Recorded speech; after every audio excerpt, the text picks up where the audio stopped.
it's Guido coming at you with I guess kind of a PSA, maybe somewhat of a rant. You'll see I've got the CS52C here in my garage. This was recently released by Wargaming as a premium tier 8 medium for bonds. And they said it was very similar to the CS52 LIS. Well, it isn't even close. So that was the first little fib that they did. And I was struck by an interesting thing about some of the stats, or at least one of the stats in particular.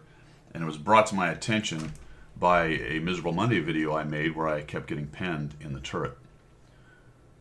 Now, we all understand, and if you don't, in general, when you look at the armor thicknesses, they're going to give you the best case, kind of the best armor on that particular point. So whether it is the hull or the turret, you're going to get probably the highest number someplace on that. Usually the upper hull for most tanks, and usually the front of the turret, most tanks. It can change and vary as you move around. There are weak spots, generally lower plates. Kind of universal, but not exactly in the game, are much weaker, so less thickness than the upper plates. We all kind of knew that, but I found this one to be especially both interesting and egregious with the CS52C, because the advertisement, my friends, on this, if we look at it, is 260 turret armor on the front. The front, right? So I was getting penned thinking I had a 260 millimeter turret, also understanding that there are weak spots, usually hatches. Sometimes the armor gets thinner along the edges, but usually you're helped out by angles, and angles are a factor here for increasing the armor thickness, at least relative to the shell when it hits, depending on its angle. So that's all stuff we knew. We also kind of knew that sometimes the thickness that was displayed in the tooltips here and on the various sites and all the stuff like that is usually not the whole turret, right? The whole turret is not 260 millimeters thick. Usually some part of it presented to the enemy is going to be thicker, so that makes it more survivable. That's the whole idea. But this one is special. And I think most of you know what I'm talking about, but if you don't, we're going to look at it. I'm going to compare it to some other tanks. Some of the original, at least one of the original Tech Tree tanks, so the Panther. We're going to look at one of the earlier premium tanks, the Type 59, the legendary Type 59. The Lance NC, not really known for its armor, but kind of in the middle of the game. I don't know, it's been out about 5 or 6 years now. The LIS, CS52 LIS, which is what it is supposedly a lot like. And then we'll look at the CS52C. Because, fellas, is it a mistake? Is it on purpose? Is it just overlooked? Is it part of the way they do it? I think I have kind of an explanation for why the number is there and done that way based on the tanks that I've looked at. And I haven't done an exhaustive search across all the tanks or even all the mediums, but I have taken a fairly decent sample size and kind of looked around. And like I said, we know that the thickness that's advertised is usually not the whole turret, but I think most of us come away with the idea that that thickness is pretty darn usable and is more than likely most of what is presented to the enemy. Let's just take a look here, fellas, at the comparison with these tanks I talked about. So we've got the 52C, Panther, Type 59, Lanson, and 52 LIS. Like I said, this is an original Tech Tree tank, so these numbers have been around for a long time. Type 59, one of the original premiums. Lanson, probably out halfway through the game's life, roughly. LIS, 2/3 of the game's life. It's been out for a few years now. And then the 52C, which is brand new and advertised as, well, two things. Number one, much like this 52 LIS, it's nothing like it. Almost completely different, really, to be honest. And number two, shown to have 260 millimeters of turret armor. Now, you would be forgiven, I think, if you looked at that when you were thinking about spending your gold and go, wow, that's a good turret. Should be usable in hold down fights. I would expect to get some decent bounces out of that for a tier 8 medium. That sounds pretty good. And when I look at the rest of the stats on the tank, I go, well, it's really fast and it's got X for turbo, and then I lose a bunch of accuracy when I'm in turbo. It's not very fast without the turbo. It only hits for 250 alpha, not a particularly snipery gun, especially in turbo. So yeah, that makes sense to me in a balance standpoint that I would have 260 usable millimeters of turret armor. Well, Hold the phones, fellas. We'll get to that in a minute. Panther is showing 120. We've got the Type 59 at 230. We've got the Lance & C at 70, and the LAS at 190. I said, okay, let's take a look at how that's actually distributed amongst the turret and why I think this one is kind of a BS number from Wargaming. And I'll also tell you why I think they kind of use that number as a guess anyway. So let's go ahead. We'll go ahead and take a look here in Chrome. So the first thing we've got, we're going to take a look at the LIS. So the LIS right there is saying that it's got 190 millimeters of turret armor. So when we start to put the cursor on there, that's right here. Okay. Mantlets are kind of a special case. They generally are spaced armor. They generally have more armor. Sometimes this one's only 185, fellas, and then it's got an open space behind it because if you look at the rest of the numbers, there's nothing else in there, 0 millimeters behind it. It depends on the size of the hole that the gun's coming through. Depends on if there's actually more armor back there. There's a lot of it depends, but generally mantlets tend to be tougher, whatever the tank, or at least as tough as the rest of it. So the mantlets are kind of a special case, and they generally don't give you the mantlet armor. In fact, I don't think any tank shows the mantlet armor. Now, the armor advertised might still be behind the mantlet, depending on the design, or there could be a hole like there is on this one. So what typically happens is they're going to give you the armor that's outside of the mantlet and is most of the facial part of the turret. So on this one, we've got a pretty good size, 190, from there over to about there. So this chunk right in here, and it does change a little bit as it slopes. That's a smart design kind of idea. As the slope starts to go back, they'll generally decrease the thickness because now you're getting the angle help. Because if you look at the effective armor, you can see that it's actually going up even as I move to the lighter armor. That's assuming the turret is pointing at the enemy, which is kind of how the design is. But we've got a decent amount of 190, 170 in here. Not bad, right? Plus the mantlet sitting at 190, 185. So that advertisement holds up to me.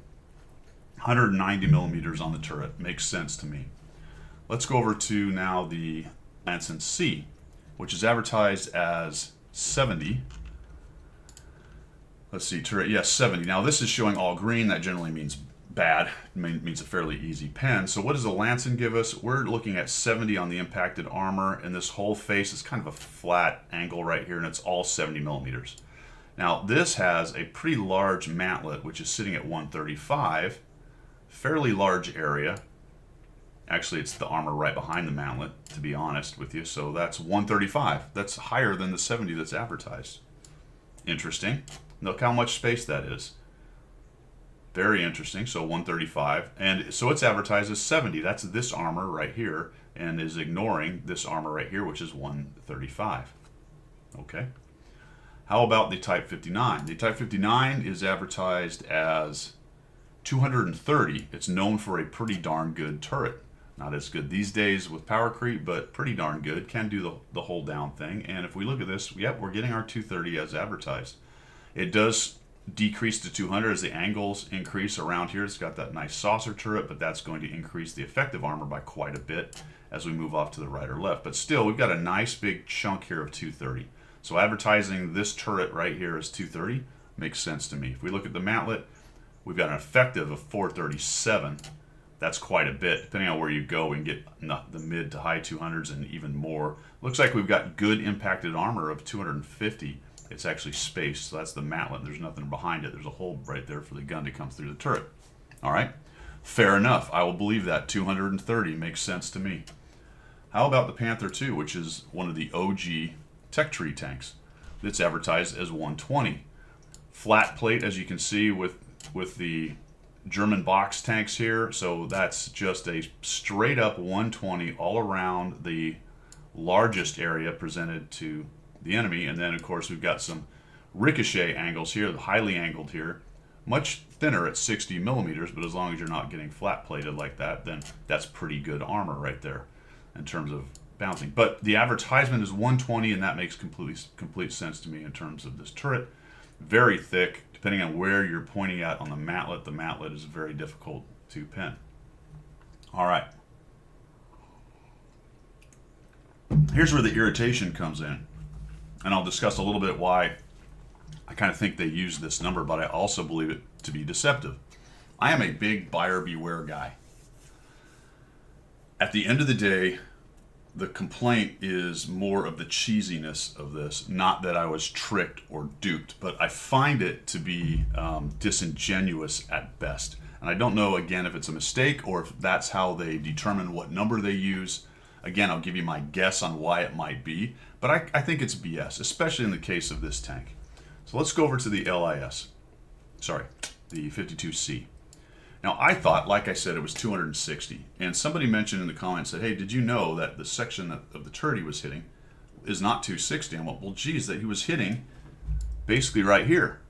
And I'll be damned. He was absolutely correct. 60 millimeters. Like, well, that's kind of weird. All right, well, it's off to the side a little bit. Maybe I wasn't quite pointing the turret at him. Maybe he was getting it up into the hatch right here, which is always a weak spot. But, those holes were right in this general area. And then I looked at this and went, what in the hell is going on here? 260, huh? Well, this is all 85, fellas. This entire section, less as it goes off to the edge. But right here, 95. Right here, 95. The 260 is this tiny little container. Now, true, it comes outside of the mantlet just. But this is the advertised area, the 260 millimeter. And while on the other tanks we looked at, some of those areas were not quite the whole front edge. They were much larger, fellas. I mean, all those other tanks on those thicknesses, you more or less got what you expected out of those tanks in terms of the thickness of their turret. Yes, we all know there's weak spots. Mantlets are a thing. It does decrease a little bit, but most times the angling and stuff will take care of it. That's by design. But this tank in particular, advertised at 260 millimeters, is BS. So that whole idea of balancing factor of this having a good turret because it's advertised at 260 and the general average player will look at it and go, wow, good turret, is a complete lie. Just disingenuous. Let's go back to disingenuous, all right? I don't want to get into malevolent lying. I'm sure people are going to be in the comments going, yeah, that's on purpose, that's the company and everything like that. But I just find it to be cheesy, I guess. Disingenuous and cheesy are the two words I want to use without getting into a stronger commentary on it. It's easy to say, well, they do it to sell stuff and they're lying to the players and they're trying to get one by you and all that stuff. Buyer beware, that's always been my opinion on it. But in the case of this one's especially egregious in my opinion. It should be advertised as 95 on the turret.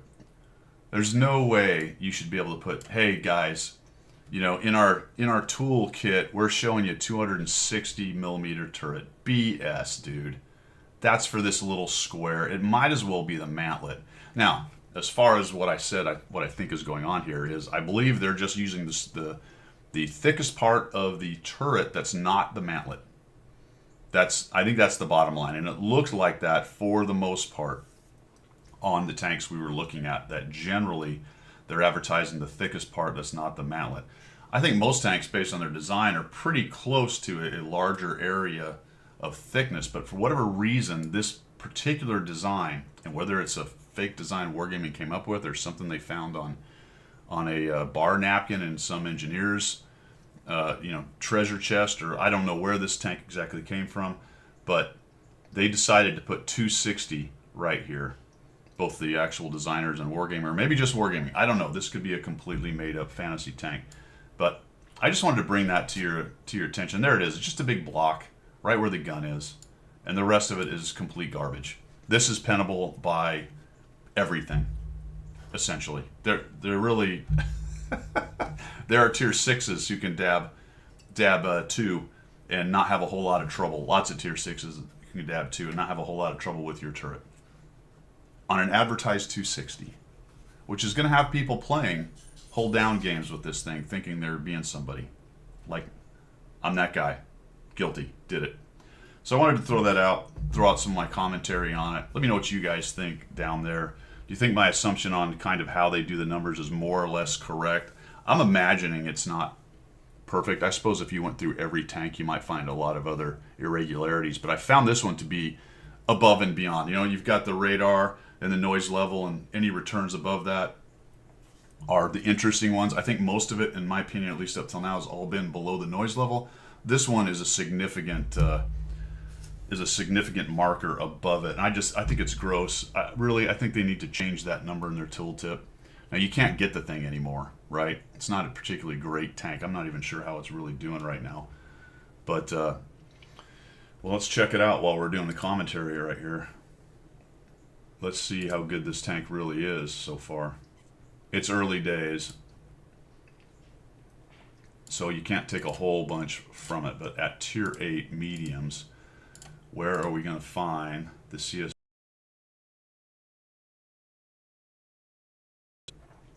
It's doing pretty good. Doing pretty good, but it is minus 1.82 win rate differential. I don't think it's going to stay here. That's probably a boost by good players who picked it up. And, you know, it's going to be experienced players, people with a lot of resources, probably good players who are bored, want to try something new. Win rate's at 50. Yeah, see the player win rate is well above the actual win rate of the tank so far. And it's performing at almost 2% under people's win rate, which that checks right here, right? 52, and its performance is 50. DPG is 1,096, which is worse than most of this stuff. So I don't suspect this thing's going to stay here very long.